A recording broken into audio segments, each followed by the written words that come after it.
Selama 2 periode kepemimpinan Umara, Usman Abdullah dan Marzuki Hamid telah melaksanakan visi dan misi untuk membangun Kota Langsa dari berbagai aspek.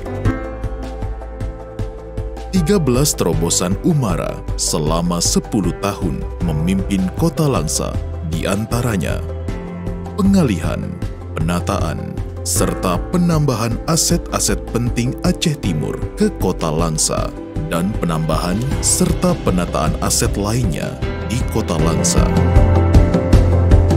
Mulai tahun 2013, berusaha dengan melibatkan pemerintah Aceh, dan pada tahun 2015 telah diserahkan aset-aset Aceh Timur ke Kota Langsa, seperti pendopo menjadi pendopo Wali Kota Langsa, kantor Bupati Aceh Timur menjadi kantor Wali Kota Langsa, kantor DPR Aceh Timur menjadi kantor DPR Kota Langsa, penambahan aset ex-HGU PT Timbang Langsa 101 hektar yang diperuntukkan 50 hektar untuk kebun buah, 16 hektar, 14 hektar untuk pemukiman, 2 hektar untuk fasilitas umum dan sosial, 1 hektar untuk pembangunan SD SMP, 5 hektar untuk pembangunan GOR atau gedung olahraga, 23 hektar untuk kawasan pemukiman, 6 hektar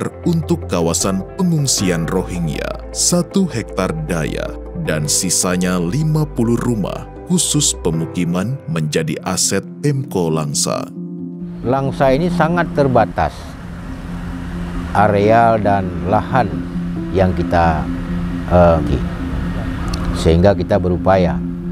Yang pertama, kita berjuang mengambil kembali lahan Ek Kopelmas yang ada di Kuala Langsa. Jadi setelah pelabuhan itu 115 hektar. Itu panjang dan berat prosesnya, tapi alhamdulillah sekarang ini sudah menjadi milik Kota Langsa. Tanah Ekskopalmas di Kampung Kuala Langsa 65 hektar menjadi aset Kota Langsa. Ex-HGU PTP 16 hektar untuk pembangunan rumah sakit regional.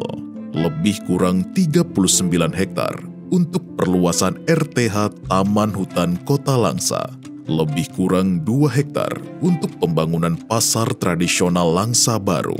Penambahan lahan pemukiman penduduk Gampong Kapa, Langsa Timur sebanyak 18 hektar.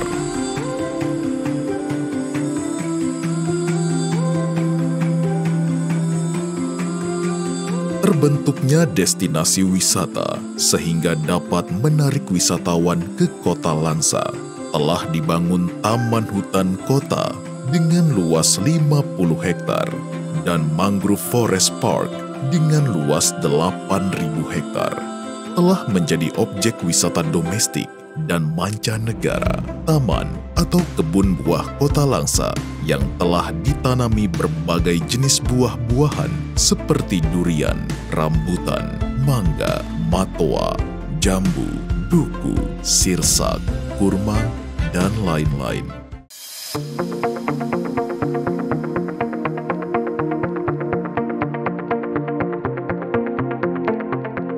Kebersihan sudah sangat-sangat mumpuni. Kemudian pelayanan kesehatannya juga sudah kita bilang standar yang dijalankan. Kemudian kita lihat ruangannya juga sudah bersih, lebih luas dan tertata rapi. Jadi pelayanan yang dirasakan oleh masyarakat ini betul-betul sudah sangat jauh lebih baik. Peningkatan pelayanan kesehatan lebih maksimal dan berkualitas, merelokasi pembangunan baru untuk rumah sakit regional di atas lahan eks RSPTP yang sekarang ini sedang dalam proses pembangunan secara bertahap. RSUD Langsa telah melakukan pembenahan tenaga kesehatan yang semakin disiplin dalam pelayanan. RSUD Langsa telah meningkatkan kualitas alat-alat kesehatan yang semakin canggih, lingkungan rumah sakit yang bersih dan tertata baik, dan seluruh puskesmas telah terakreditasi, khususnya Puskesmas Langsa Barat dan Langsa Kota yang telah meraih predikat paripurna atau tertinggi, Puskesmas Langsa Baru dengan predikat utama atau menengah, serta Puskesmas Langsa Lama dan Langsa Timur meraih predikat madya.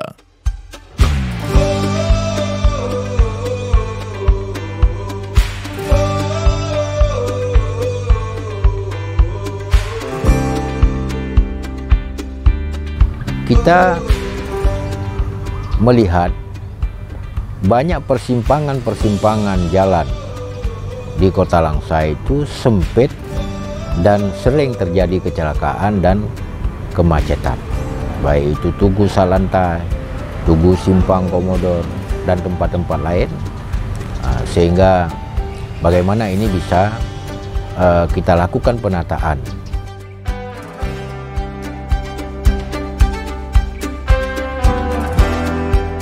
Penataan kota menjadi lebih baik dengan pembangunan infrastruktur jalan dan aman.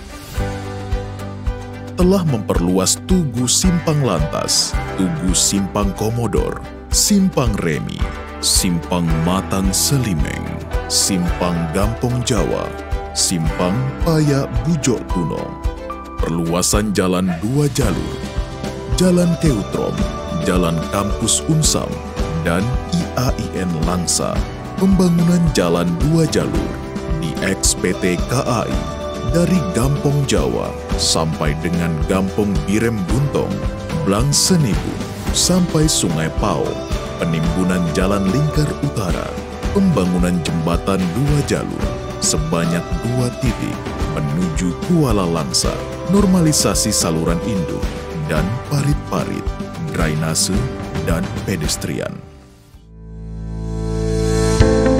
Tata kelola pemerintahan, keuangan, dan pembangunan infrastruktur, Pemko Langsa telah memperoleh predikat wajar tanpa pengecualian atau WTP dari BPKRI Perwakilan Aceh sebanyak 9 kali berturut-turut. Penyelesaian batas wilayah antara Kabupaten Aceh Timur dan Aceh Tamiang dengan Kota Langsa. Penyelesaian batas beberapa gampong dalam wilayah Kota Langsa. Pendapatan keuangan daerah meningkat, kecuali pada saat pandemi COVID-19. Alokasi anggaran Kota Langsa yang proporsional antara belanja pegawai dengan belanja publik. Nilai sakit meningkat dari tahun 2012, nilai 24,99, 2013 nilai 35,26, 2014 nilai 41,64, 2015 nilai 38,08, 2016 nilai 51,76, 2017 nilai 52,22, 2018 nilai 53,01, 2019 nilai 53,27, 2020 nilai 54,23, dan 2021 nilai 54,51.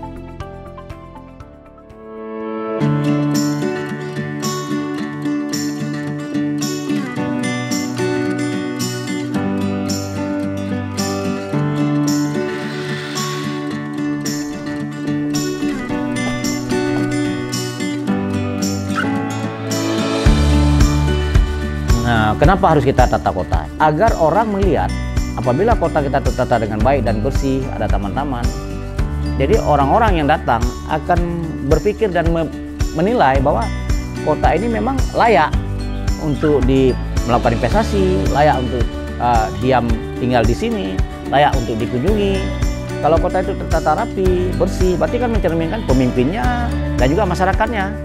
Kota Langsa memiliki Kanun RT RW nomor 12 tahun 2013 tentang Rencana Tata Ruang Wilayah Kota Langsa tahun 2012-2032, Perwal RDTR Kawasan Perkotaan nomor 16 tahun 2022 tentang Rencana Detail Tata Ruang Wilayah Perencanaan Perkotaan Kota Langsa tahun 2022-2042. Sebagian besar aset Pemko Langsa telah disertifikatkan yang sebelumnya belum mempunyai sertifikat. Penerapan Smart City untuk mempermudah pelayanan kepada masyarakat seperti aplikasi yang bisa dimanfaatkan masyarakat untuk mengakses informasi melalui Langsa Carong, e-Government, IRSUD, IPDAM, KRIS, PLN Mobile, web Satgas, Sipecrok, dan website seluruh OPD.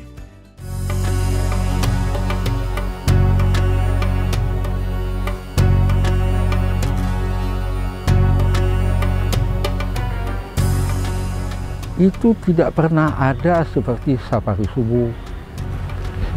Timbulnya Safari Subuh itu tidak ada beliau. Seperti Gotong Royong itu semenjak ada beliau. Kalau nggak salah saya 11 entah 12 biji pondok pesantren yang beliau bangun. Yang tidak mengakui pimpinan Pak Wali ini, keunggulan Pak Wali ini, kecuali orang buta. Dia tidak melihat apa-apa.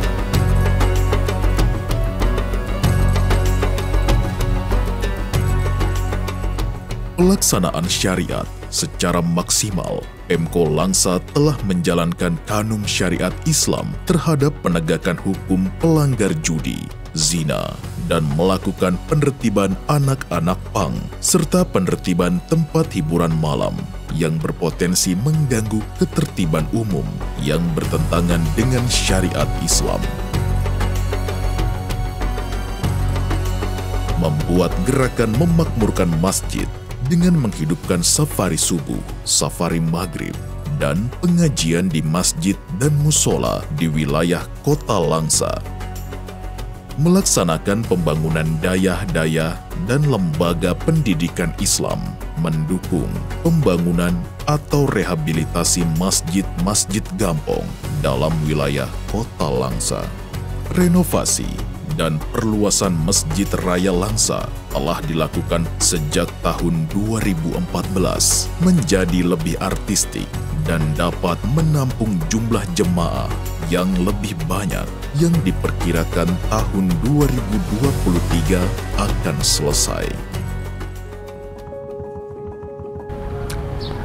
Kami melihat bahwa Kota Langsa ini sudah lama terbentuk sebagai sebuah kota pendidikan. Banyak sekolah-sekolah favorit di sini.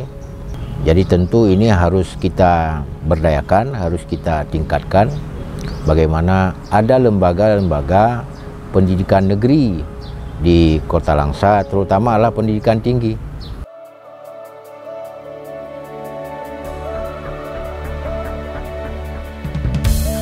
Peningkatan status 2 perguruan tinggi negeri, yaitu Unsam dan Stein Zawiyah Cotkala, telah mendorong dan memfasilitasi penegrian Universitas Samudra dan peningkatan status Stein menjadi IAIN Cotkala, di mana sekarang ini tidak kurang dari 14.000 mahasiswa sedang menuntut ilmu, dan sebagian besar adalah orang dari luar Kota Langsa.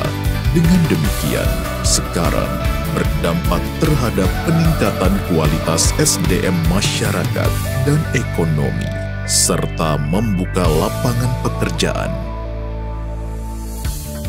Saya rasa perjuangan beliau cukup besar. Kita mengharapkan beliau terus diberi kesehatan oleh Subhanahu wa Ta'ala, terus-menerus bersedia membantu pendidikan di Kota Langsa.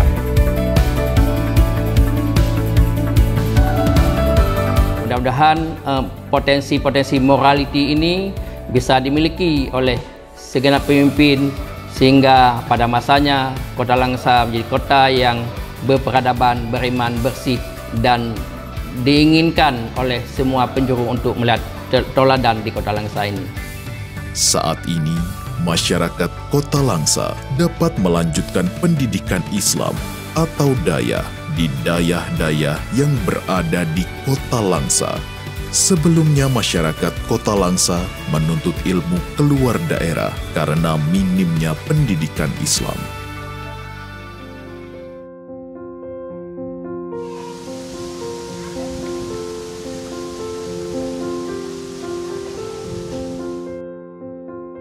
Pengelolaan lingkungan kebersihan, persampahan, dan pertamanan yang belum maksimal, Pemko telah membangun Taman Bambu Runcing, Taman Stasiun, Taman Krung Langsa Gampung Tengah, Taman Krung Langsa di Tanjung Putus sedang dalam pengerjaan, Taman RTH Saka Kalpataru di Alur 2, melaksanakan gotong royong rutin Pemko Langsa setiap sebulan sekali, dan Gampong serta organisasi kemasyarakatan setiap seminggu sekali.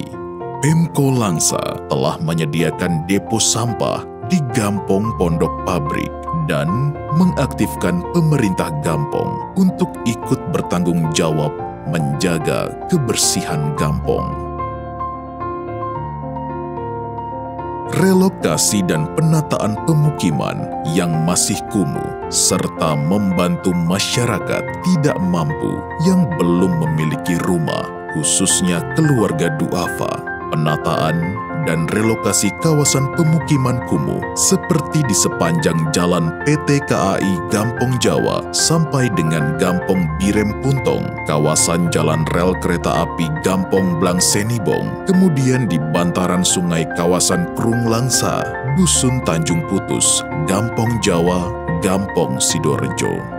Pemko Langsa membantu meringankan masyarakat duafa dengan memberikan bantuan megang setiap tahunnya untuk 7.000 kepala keluarga fakir miskin, memberikan santunan kepada anak yatim dan kaum duafa, memberikan bantuan masa panik bagi masyarakat yang tertimpa bencana, membantu masyarakat biaya pendukung untuk rujukan pasien ke rumah sakit yang telah direkomendasikan, memberikan bantuan hewan kurban pada setiap Idul Adha kepada warga miskin melalui Gampong dan Dayah dalam wilayah Kota Langsa, serta bantuan rehab dan pembangunan rumah penduduk yang tak layak huni.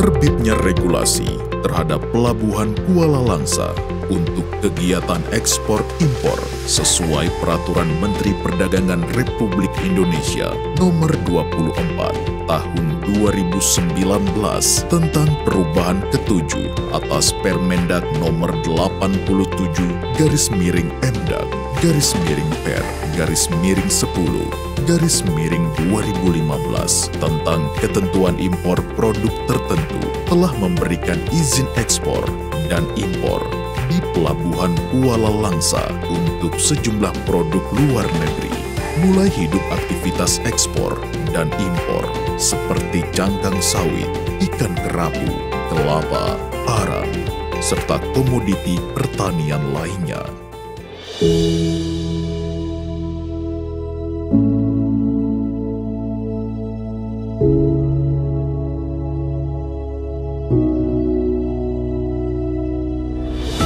Meningkatnya partisipasi masyarakat dalam pembangunan, masyarakat Kota Langsa telah aktif berpartisipasi secara swadaya dalam pembangunan Kota Langsa seperti pembangunan daya, tempat pengajian, pembangunan jalan Gampong, penataan penataan pasar, dan penertiban pedagang kaki lima di wilayah Kota Langsa.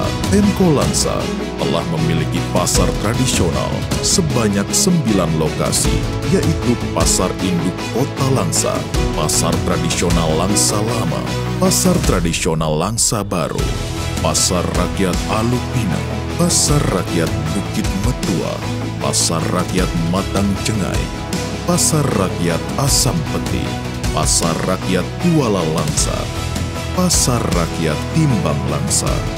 Relokasi pedagang kaki lima yang ada di Lapangan Merdeka, Jalan Ayani, Jalan Sidorejo, ke sepanjang Jalan Cut Nyak Din, Gampong Jawa. Berkembangnya tempat-tempat kuliner dalam wilayah Kota Langsa. Penataan Pasar Induk Kota Langsa.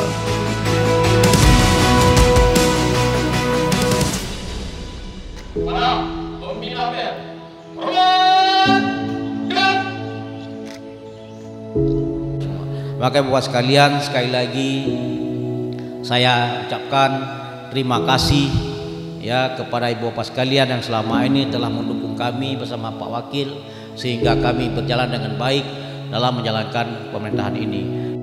Dengan terlaksananya program tersebut, Umara telah meletakkan pondasi yang kuat bagi kemajuan Kota Langsa di kemudian hari, menjaga yang sudah ada dan meningkatkan kualitas pembangunan dari semua sektor menjadi tanggung jawab bagi pemimpin selanjutnya untuk dapat mencapai kesejahteraan masyarakat Kota Langsa tanpa terkecuali.